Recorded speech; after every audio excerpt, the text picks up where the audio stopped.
what's happening on the ground in Israel, which is nothing short of horrifying.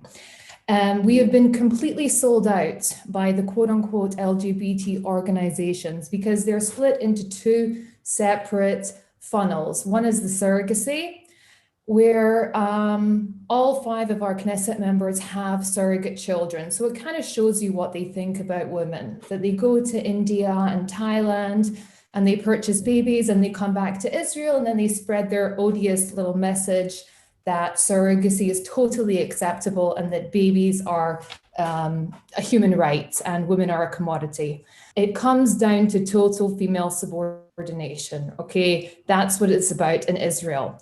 A perfect example is the so-called lesbian organization's bat call, which is now for trans women, or now is accepting full-time female impersonators.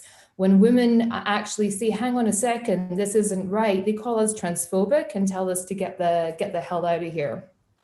This is a massive problem. There is a man who is campaigning aggressively with the help of the LGBT organizations to be put into a women's prison.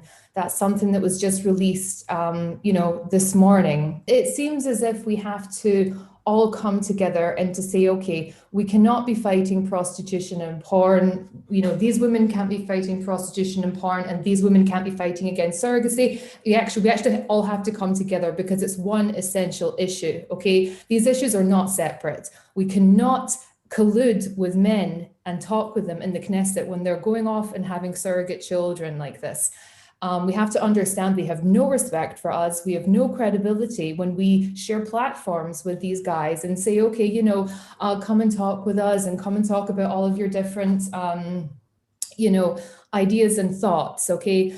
Because it's all completely and utterly connected. So as Israeli women, we actually have to come together from all political backgrounds and all perspectives about this issue, because it is affecting all women. It's affecting all of us.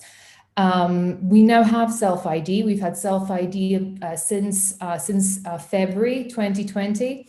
And this now means that full-time female impersonators can get access to rape shelters. They can get access to private women-only services.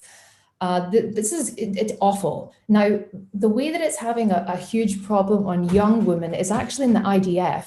So women are being drafted into a military which is housing them with men who are pretending to be women. And there's a whole system of organizations that are supporting this lunacy. Just back in November, I reported on a man pretending to be a woman in the IDF who was using the female bathroom.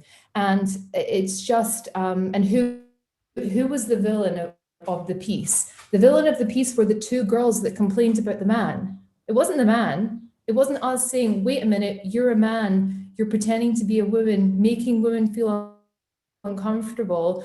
And it was a complete inversion of blame. So I think that for the situation that I can report on in Israel is that it's just as bad as it is in every other country pretty much in the world, and that we have to come together, all backgrounds, all women, all different political spectrums, and actually come and fight this, because it's really going to become a beast that we can no longer tame, and we can't tackle this complete just disrespect for our lives and rights if we don't also tackle the other issues of prostitution and surrogacy, because it's all tied together. They have no respect for us, and that's why they think that we should be housed with men in prisons.